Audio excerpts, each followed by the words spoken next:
ইতিহাস গড়ল বাংলাদেশ, রূপকথার গল্প লিখল টাইগাররা। অজিদের ঘরের মাঠে তাদেরকেই হারিয়ে তুলে নিল ঐতিহাসিক জয়। বল হাতে প্রথম ইনিংসে হাসানের 6 উইকেট, এরপর ব্যাট হাতে তামিমের সেঞ্চুরি ও শান্ত মিরাজের অর্ধশতক।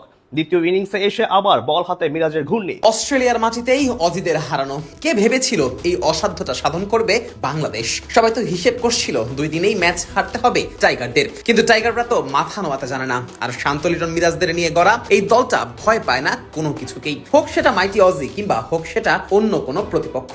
বাংলাদেশের এই দল মাথা উঁচিয়ে রাখে সব সময়, আর সেটাই কিনা প্রমাণিত হলো আরো একবার। অস্ট্রেলিয়ার ঘরের মাঠে গিয়ে তাদেরকে হারিয়ে তবেই ক্ষান্ত হলো লাল সবুজেরা। ডারউইনে তৃতীয় দিন শেষেই জয়ের সুবাতাস পাচ্ছিল বাংলাদেশ, শুধু অপেক্ষা ছিল আনুষ্ঠানিকতার। চতুর্থ দিনেই যে জয়টা আসবে এমনটাই চিন্তা করছিল সকলে, শেষ পর্যন্ত সেটাই হলো। চতুর্থ দিনেই ম্যাচ নিজেদের করে নিল মিরাজ শান্তরা। এদিন শুরুটা বেশ দারুণই করে লাল সবুজেরা, সুযোগও পেয়ে যায় আগে ভাগে। হাসান মাহমুদের বলেও উইকেটের পেছনে ক্যাচ তুলেছিলেন Alex Carey. Wicketkeeper Liton Das dive দিয়ে সেই ক্যাচ লুফে নেওয়ার চেষ্টা করলেও 50-50 চান্সে সেটা আর ধরা সম্ভব হয়নি। তবে বেশিক্ষণ অবশ্য টিকতে পারেননি ক্যারি, ধরা পড়েন সেই লিটনের হাতেই। মিরাজের বলে উইকেটের পেছনে ক্যাচ দিয়ে বিদায় নিতে হয় এই বাঁহাতিকে। এক প্রান্ত থেকে উইকেট পড়লেও ক্যামেরন গ্রিনের ব্যাটে ভর করে আশা বাঁচিয়ে রেখেছিল অজিরা। ডানহাতি এই ব্যাটার দেখাও পেয়ে যান ব্যক্তিগত অর্ধশতকের। গ্রিন যখন উইকেট বাঁচিয়ে রান তোলার দিকে মনোযোগ দিচ্ছিলেন, তখন মিরাজ দেখাচ্ছিলেন নিজের ভেলকি। দারুণ এক অফ স্পিন ডেলিভারিতে বিউ ওয়েবস্টারকে প্যাভিলিয়নে ফেরান টাইগার এই অলরাউন্ডার। চতুর্থ দিন সকালটা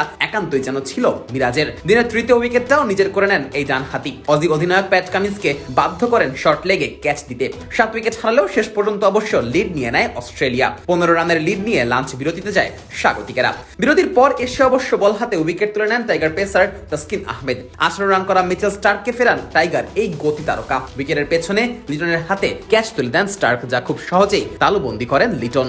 যদিও ক্যামেরন গ্রিন তখনও আগলে রেখেছিলেন অস্ট্রেলিয়াকে, এমনকি ব্যক্তিগত শতকের দেখাও পেয়ে যান এই তারকা, কিন্তু খুব বেশি সময় আর টেকা হয়নি গ্রিনের। নতুন বলে তাকে ধরাশায়ী করেন হাসান মাহমুদ। 104 রানে হাসানের বলে বোল্ড হয়ে ফিরতে হয় গ্রিনকে। এরপর শেষ উইকেটটা তুলে নেন মেহেদী হাসান মিরাজ। নাথান লায়নকে এলবিডব্লিউর ফাঁদে ফেলে বিদায় করেন এই ডানহাতি অলরাউন্ডার। সেই সাথে তুলে নেন নিজের 5 আর তাতে করে 284 রানে থামে অজিদের ইনিংস। বাংলাদেশের সামনে লক্ষ্য দাঁড়ায় 57 রানের। অল্প রানের লক্ষ্য তারা করতে নেমে অবশ্য খুব একটা ঝামেলায় পড়তে হয়নি টাইগারদের। খুব সহজেই জয় তুলে নিয়ে মাঠ ছাড়ে লাল সবুজেরা। সেই সাথে প্রথমবারের মতো অস্ট্রেলিয়ার মাটিতে লেখে রূপকথার গল্প।